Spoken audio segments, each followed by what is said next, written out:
Welcome back to Oulton Park. The grid is being formed, ready for round 3 of the Pro Tire Motorsport Ginetta GT5 Challenge. 20 laps in prospect. The pole man is Ollie Chadwick, and George Gamble's alongside him. A bit of creeping, but the lights go out now. The race underway, and Ollie Chadwick it is, who doesn't make the best start from pole and gets out-dragged by George Gamble. Stuart Lynn's going backwards as well. He's lost a couple of spots on the run down towards Old Hall for the first time. Everybody's safely through Old Hall. 1 or 2 all over the curb, but they've all survived it as downhill plunges Chris Webster. He's got himself up past Brian Murphy. You're riding on board the round 1 winners G20 as the leaders plunge through Cascades for the first time. Stuart Pearson there goes around the outside of Nick Zapolsky, or does he? Zapolsky fends him off and comes out ahead.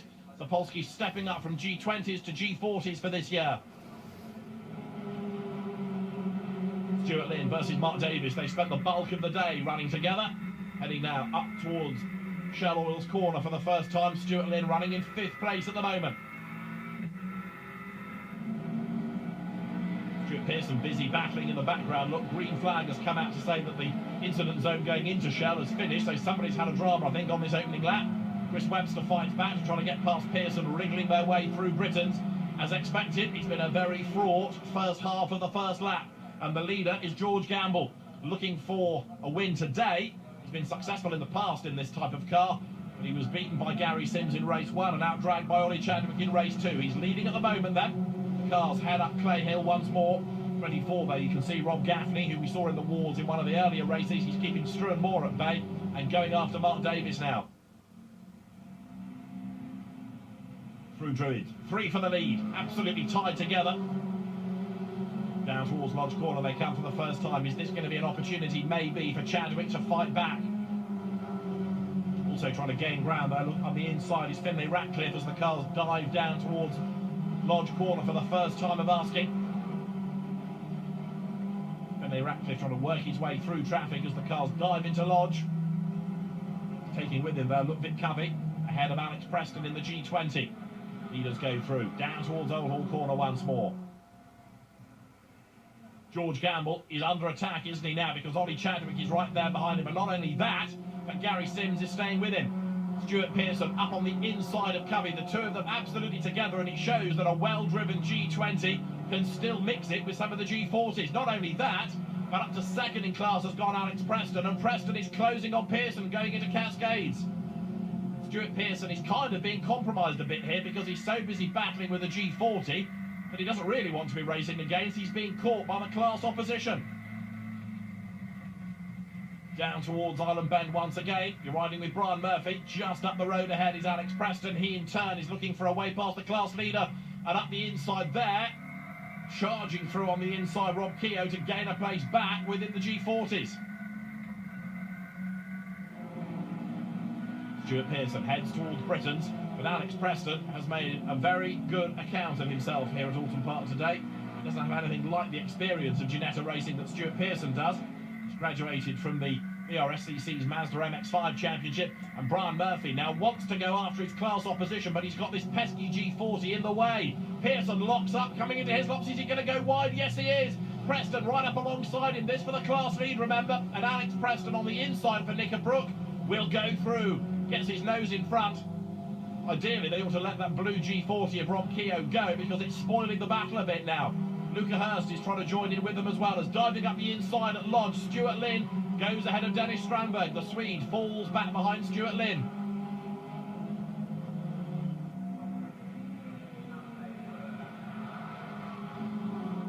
The leaders come down towards Old Hall Corner. This is the fight for 4th, and now that Stuart Lynn has got to the head of that queue, can he pull away? And Mark Davis under attack from Rob Gaffney. This is how Lynn made the move. Dennis Strandberg, who doesn't know his way around Oulton as well as Stuart Lynn does, takes the line coming into the corner, but it leaves the door wide open. Stuart Lynn goes for the inside line, plunging through Lodge and a spin. That's Finlay Ratcliffe who's got it wrong at Cascades. White car looked to the edge of the road. Brian Murphy darts past him. Finlay Ratcliffe rejoins. Of course, that will have cost him places, and somebody else in strife coming out of Old Hall and clanging the barrier. That looks like being James Bell with his G20. Yeah, it is. He's able to rejoin, and again, places lost. Thankfully, no serious damage done to the car. Now, the top 2 breaking away. Gary Sims has gone AWOL. So we've lost Gary Sims from the lead battle, and that now means that Stuart Lynn is the best of the rest in third in going after the top two. There is Gary Sims. The car has come to grief, parked down at Britain's, and it doesn't look from that angle to be damaged. Looks like it's a mechanical drama that's caused him to stop. The race one winner is out, and this is what happened to James Bell. Gets on the grass, pretty loses traction, round he goes, and clang into the arm coat. And there is a very frustrated Gary Sims. A bittersweet day, really. A win early on, and now retirement in race 3. Down towards Lodge Corner. This is Mark Davis, busy defending from Rob Gaffney. Davis has been a bit disappointing, really, for a former champion who expected him to be fighting for race wins, and he's not really had the pace all day. Brian Murphy, meantime, really has got the pace now for second in class because he's up alongside Stuart Pearson. The two of them together heading up towards Druids. He's on the outside line there, trying to find a way round Stuart Pearson. He's going to be really brave if he pulls that off, and he can't do it, so he slots back in behind his class rival. But whilst they're swabbling now, so the race leader in the G20s, Alex Preston, is building the gap once more, but he's got to be careful not to throw it at the scenery this time around.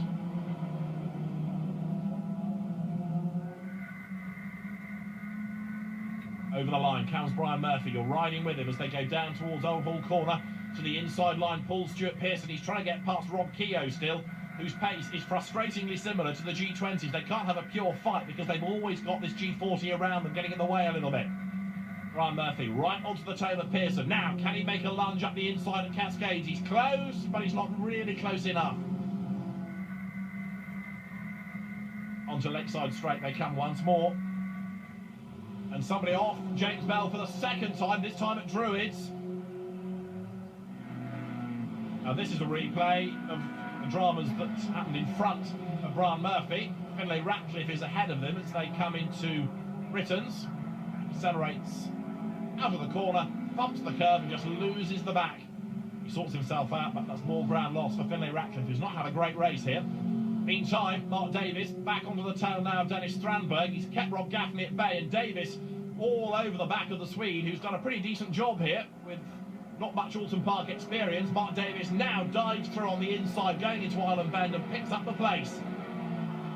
The Optimum Run car goes through, turns now up through Shell Oil's corner.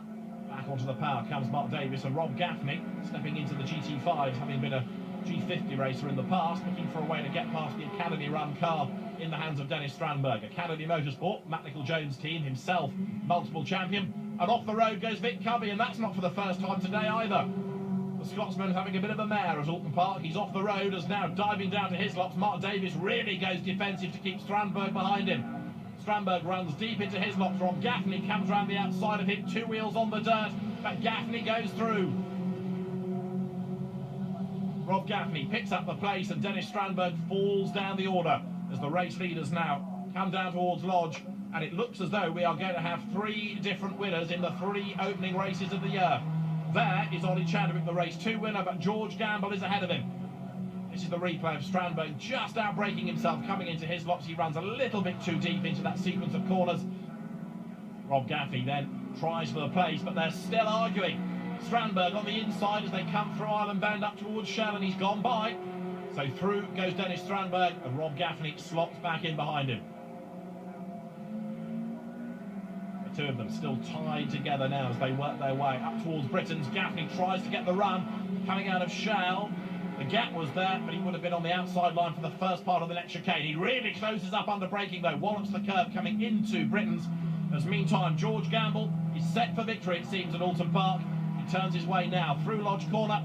The checkered flag is ready for him as George Gamble powers his way out of dear lead, and it's 3 different winners in 3 races at Oulton Park.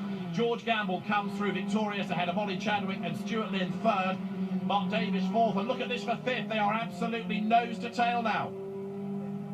Heading up towards the checkered flag, is it going to be Strandberg or Gaffney? It is just Dennis Strandberg who comes over the line by a 1/10 of a second. Confirmation that it's a win for George Gamble with Ollie Chadwick 2nd.